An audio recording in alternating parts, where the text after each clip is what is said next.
DENR tungkol nga po doon naging issue na pagtatayo po ng kabahayan doon sa kabundukan sa Cebu. And then sinasabi po kanina ni Direktora Abrera na may mga permit, may mga sumunod sa kalakaran, patakaran.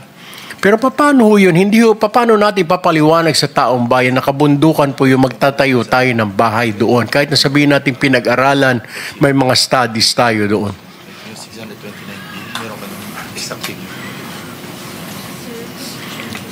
Mr. Chair, Your Honor, may share to you po yung naging findings po ng team na na-create ng DNR. Kasama na po yung sagot doon For a while, Senator Erwin, hindi ka pa nakatekot, ano? Tapos na. Thank you. Thank you. Go ahead. Yeah. Thank you, Your Honor. Noong pong November 6, so 3 araw pagkatapos po nung bagyong Tino sa Cebu, sa Central Visayas, nag-form na agad kami ng team sa DNR, kasama po Environmental Management Bureau, Mines and Geosciences Bureau, at yung Pedro Center po ng DNR, kasama po yung city government ng Cebu at yung barangay po, yung Ground Zero barangay, Guadalupe. Ang nakita po namin dyan, Your Honor, yun pong meron pong pagpuputol ng puno. Mahigit 700 puno po yung naputol nang wala pong permit sa DNR. Pangalawa po, out of 33 conditions dun sa kanilang environmental compliance certificate, 10 po doon yung na-violate. Isa po dito ay yung out of 17 na retention pond po na ginawa, supposed to be nasa plano, ay nag-collapse po yung 2. So yun po yung naging nakakontribute doon sa down barangay. At pangatlo po, yung EGAR nila, yung engineering, geological assessment po nila, geohazard assessment, ay kulang po sa entire area. So ang action po na ginawa po ng DNR ay pinatawag sila at napatunayan talagang walang permit. Doon po sa pagpuputol ng kahoy po, Your Honor, definitely a criminal charge po ang ipapile sa kanila under Section 77 of PD 705. Sigurado na po yun at nalaman na namin kung sino yung presidente po ng kumpanya. Ang sabi po nila, meron silang subcontractor, o sige, kasama na yung presidente, whoever's the owner of the subcontractor. So, pangalawa po, dun sa 734 seedlings puno po na pinutol, Your Honor, sa batas po, kailangan silang mag-replace ng 100 puno kada isang native trees na pinutol. So, that's more or less 73,400.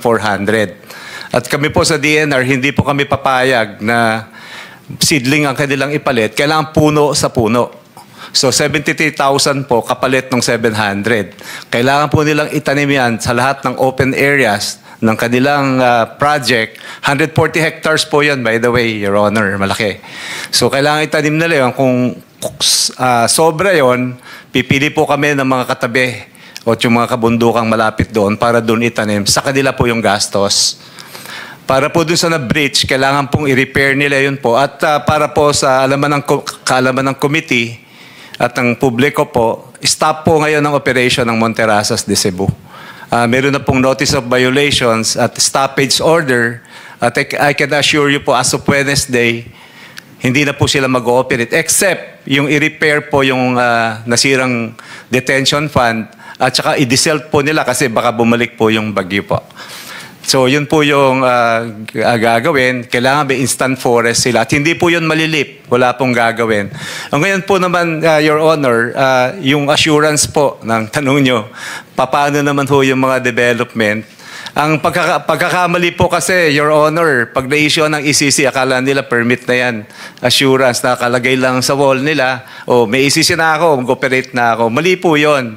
Kasi yung ECC po, may set of conditions yan.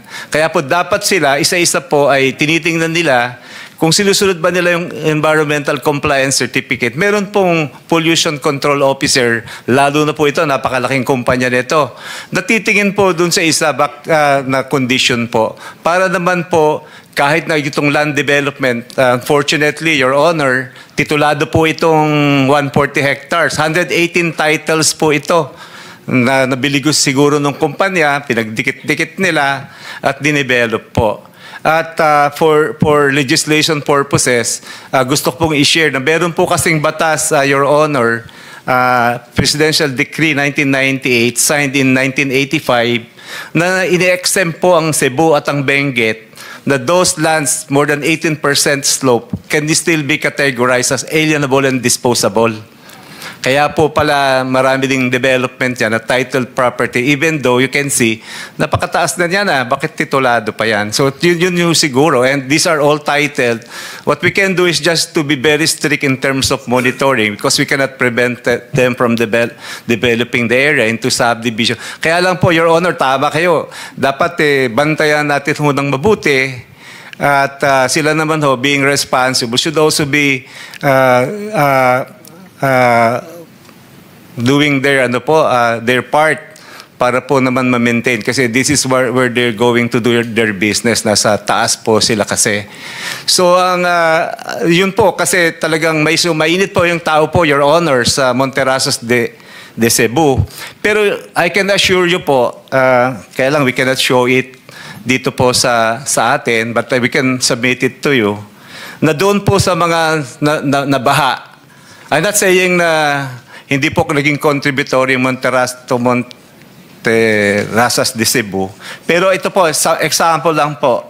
Doon sa grabe po yung patong-patong yung mga sasakyan nakita natin sa Villa del Rio, under po ng Butuanan River. Ang distansya po nung ilog ng Butuanan is 8.39 kilometers from the Monterrazas. At yung pong Pulang Bato, 9 kilometers. At yung Mandaue po is 8 kilometers away. Hindi pa namin sinasabi na walang naging pero may naapektuhan po doon kasi pinag-aralan namin yung watershed, hindi talaga directly makorelate doon sa naging matindi ang bahaan. Pero ano po yung instruction ng aming kalihim? Ini-evaluate na po namin lahat ng land development dito sa Cebu. Unfortunately, marami po talagang development sa highland areas kasi this is where siguro maganda po yung lugar. Let me cut you there, yes po, Your Honor. Mr. Salak, right? Yes po. Meron ba kayong kasama dito from DNR main office? Meron ba kayong kasama other than Region 7? Wala ba kayong kasama from the main office dito? Wala. Kasi I would like to bring to the attention of the committee, kakaproblema rin ho tayo over the weekend. Well, hindi naman problema. Actually, papasalamat mga taga Luzon because of the Sierra Madre. Medyo nabasag yung lakas nung nabawasan yung lakas ni Uwan. Had it not been for Sierra Madre, sigurado po mas maraming fatalities, marami ho nawasak. Unfortunately, may mga development na po. Okay, may mga mining, may mga logging. Hindi ko alam paano na-aprobahan yung isang mining company doon. At dahil mukhang ang sabi ho sa akin ng isang tiga DNR, sir, nakapasok po yan kasi nasa gray area siya. Wala siya doon sa protected area. Kasi pala po, ang ginawa ho ng may mga batas tayo na para sa Cagayan o Isabela lang po yung protected area. Pero other than that, yung mga lugar, wala po siya. Quezon, Vizcaya, Ecija, pati yung po dito sa may Montalban, yung taas po dyan, Sierra Madre din po. Hindi na po, ang reklamo ni Senator JB, dati nakakaakyat sila, nakakabisikleta sila dyan. Ngayon, may mga gwardya na. Ang gusto ko sanang tanungin sa tiga DNR, pinag-aaralan nyo na po ba ito? Kasi tuloy-tuloy po yung development. Napakalaki pong portion na nakalbo na ng mining company na yon. So, and affiliated po yata sa Nickel Asia po yun. So we need to study this. Tapos marami po mga illegal logging. At saka logging mismo. That's what we have to watch siguro. Hindi lang po ito sa kwan. Bago po siguro, kailangan ho tayo, dapat hindi yung reactive tayo, dapat proactive ho tayo. Kasi yung mangyayari, kagaya niya, yung sa Las Terrazas niya, pinag-aralan ngayon pa lang, pero sana nakita na kaagad dyan. Kaya mismo nagsabi, may mga violation, may mga pinutol na kahoy. I'm sure may violations dito mining company na ito. Kalbong-kalbo yung ibabaw ng Sierra Madre doon sa may Isabela side Tapos may mga logging companies. Tapos may mga resort na po ngayon dyan sa may Montalban. Ginawang lagyan ng mga swimming pool, subdivision. Baka pwede parating ho ninyo siguro sa DNR main office and gusto namin na report. Kailangan we have to protect the Sierra Madre, Mr. Salak. Yes, Your Honor. Parating po namin. That's all for me, Mr. Chair. Before I recognize the next interpellator, Senator Risa, no? Meron lang follow-up question kay Undersecretary Bisnar. Meron bang progress report yung inspection nyo ng mga ghost projects, flood control? Initially, meron kayong nakitang 421, di ba? Out of 8,000. Yes, Mr. Chair. Okay. Ang total nito, 29.7 billion. Yes, Mr. Chair. Okay. 2023 hanggang 2025, 1.001 trillion. Meron ba kayong follow-up inspection sa iba pang mga flood control projects?